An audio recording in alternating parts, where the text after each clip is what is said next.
حضور صلی اللہ علیہ وسلم کے ساتھ اس محبت کا لازمی تقاضا یہی ہے کہ پھر اس کا دین غالب ہو، اس کی لائی ہوئی شریعت غالب ہو، اس کا دیا ہوا جھنڈا غالب ہو، اس کا لایا ہوا نظام غالب ہو۔ یہ محبت اور عشق نہیں ہے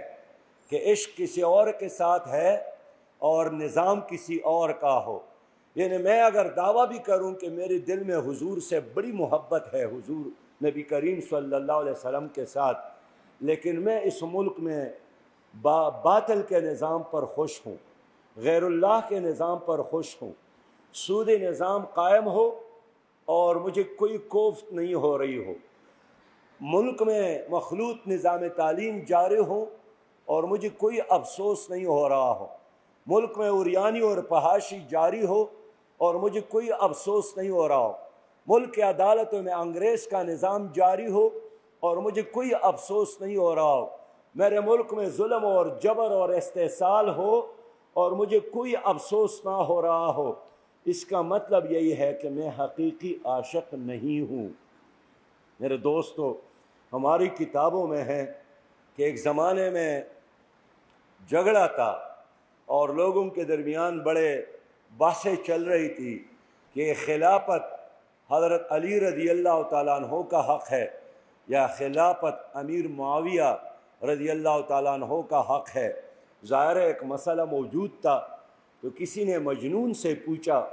کہ آپ کا کیا خیال ہے کہ خلافت حضرت علی کا حق ہے یا خلافت حضرت معاویہ کا حق ہے؟ تو لیلا نے، مجنون نے، بغیر کسی وقفے کے فوری طور پر جواب دیا کہ اگر مجھے اختیار دیا جائے تو دنیا میں حکومت اور خلافت صرف لیلا کا حق ہے، اس لیے کہ ان کے دل میں لیلا کی محبت تھی۔ تو اگر ہمارے دلوں میں اللہ کی محبت ہے اور ہماری دلوں میں رسول اللہ صلی اللہ علیہ وسلم کی محبت ہے، پھر اس دنیا میں اور پھر ہمارے ملک میں جو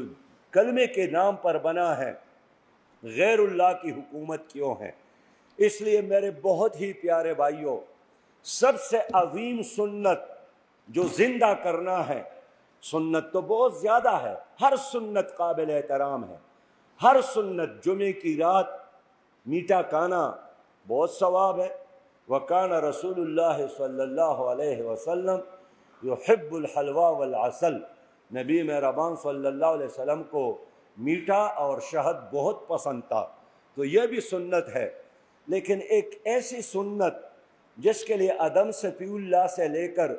ابراہیم خلیل اللہ اور موسیٰ کلیم اللہ اور عیسیٰ روح اللہ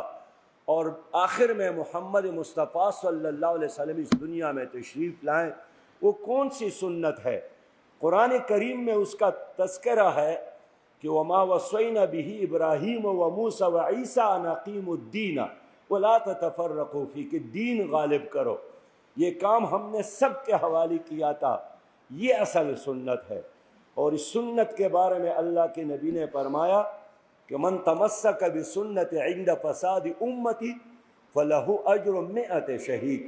جس نے فساد کے زمانے میں میرے ایک سنت کو زندہ کیا، اس کے لیے 100 شہیدوں کے برابر اجر ہے۔ آخر وہ کون سی سنت ہے جس کے بارے میں اللہ تعالیٰ کے رسول صلی اللہ علیہ وسلم نے خوشخبری دی ہے کہ آپ کو 100 شہیدوں کے برابر اجر ملے گا؟ وہ سنت ہے اس ملک میں اسلامی نظام نافذ کرنا، وہ نظام مصطفیٰ نافذ کرنا، وہ اللہ کی شریعت نافذ کرنا۔ یہی وہ سنت ہے جس کے خاطر حضرت امام حسین رضی اللہ تعالیٰ عنہ نے کربلا جا کر جام شہادت نوش کی۔